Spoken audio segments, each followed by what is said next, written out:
Okay, this is Jim with tips and tricks. With the Hilux here, I had the spare wheel inside the back when I went on the last trip, and it was a bit of a bloody pain. I had it mounted up against the inside of the roof. I can't put it on the outside because I've got the solar panels up there, which is I don't really want to obstruct the solar panels, so I had to work out a place where to put the third spare wheel. I've been down having a look at a few of these four-wheel drive aftermarket stores, having a look at them. They're all talking $400 or $500 for a bloody wheel carrier. Well, I've sat and thought about it a fair bit, and I've decided to make my own. I don't particularly think that $400 or $500 for $50 worth of steel is worth it. So what I've done is I had a big think about it, and I've got some square tube. Now this is 33, and the piece of 33 will go across underneath the back here, right? Now there's two reasons for running the heavy piece of square tube across there. One is to carry the wheel carrier and everything else, but because it's such a big strong tube, I can actually use the high lift jack on it, and I can put the high lift jack at any part of the back to lift the back of the vehicle up. And where at the moment I'm very restricted where I can put the high lift jack, so I'll be able to use a high lift jack to either push the vehicle forward or lift the vehicle up at the back, so that's a good thing. I'll put some brackets on here. I've got the square tube up, which will let the gates, two gates, one each side, that open and swing out. On this side I'll mount two water drums. I also had the 20-litre water drum inside. I don't like putting all the eggs in one basket. I have a 55-litre tank inside the vehicle, but I also like to have a couple of drums outside just in case one ruptures or something like that. Plus it gives you a bit more water to carry. But I've got the immersion pump. I can always pump it into the main tank anytime I like. I don't have to pour it out of the bottles and use it. So that's what we're up to today, and as we get on with it, I'll show you a few little things that I'm doing, and you'll be surprised. Shut. They're $10, right?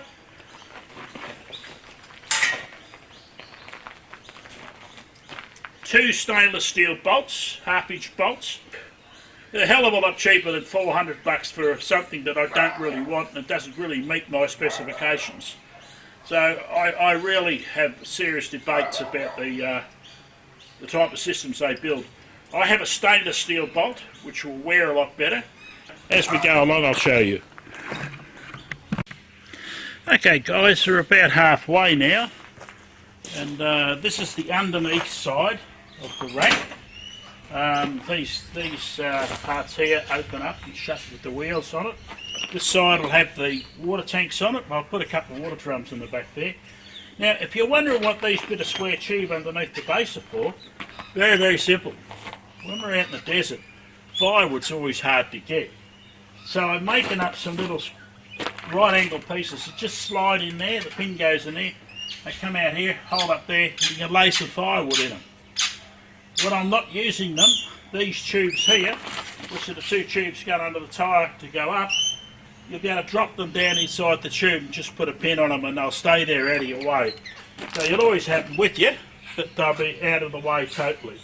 I've got a spring lock in the centre here to hold it, to unlock it, and that's how I'm doing it. That clip spring loaded, you pull it in and out, that's how you release that door. That gate holds that one shut, so quite simple little effort, works quite well. Using stainless steel bolts at the ends, stainless steel bolts that go through the plates. The pipe itself inside the tube has a small piece of half-inch water pipe which is slid over the outside of it, and that bit of water pipe is welded inside the square tube, which will give it a bigger hinge, and it should wear a lot better, and it shouldn't wear out so quick when it would be wearing on the thin wall of the square tube. I'm not using very small square tube, I'm using a much larger square tube, and I'll put all the measurements and everything else up at the end of the thing, and you'll be able to sit down and work it out and build one yourself if you want it. But remember, necessity's the mother of invention. Any damn thing and use it for myself. And Okay guys, we're back at the finished making the rack on the back, and of course here's the second spare wheel. Water bottle, extra water bottle in the back there. Simply made up the double lock on it so that it opens and shuts, and I can drive around. But if you're curious to know what this is very simple. That's the reason you paint everything bright yellow or bright orange or something when you're going out in the field. These poles here come off out of the back into the pin with the pin, of course. Split pin goes into the pole.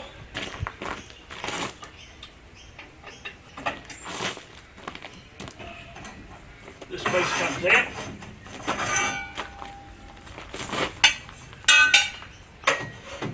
Goes in.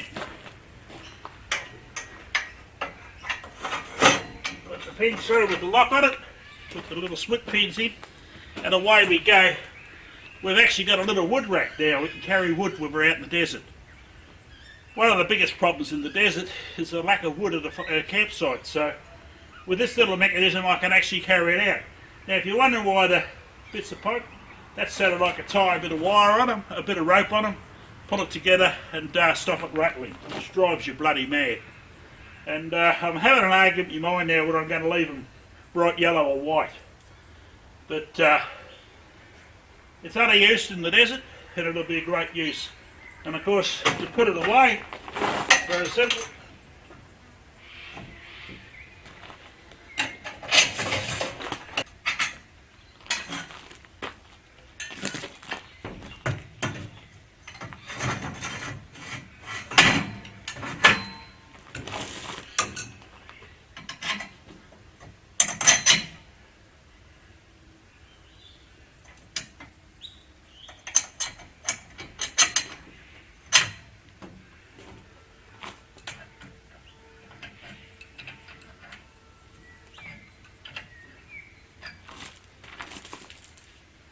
There you go, that locks them up, and I've dropped one of the circlets, so that's a problem I'm going to have to sort out. There it is. But with the bolt, it stops it rattling. Square tube is square tube, will always rattle a little bit. Then it sits on there, and away you go. If I want to take the thing off, which I will do in a minute, all I have to do is open the doors. There's the doors open. I need them open. The same bolt out.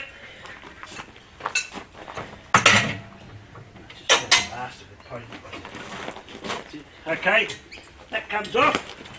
Quite simple, of course, as you saw. And you put the bolt back in.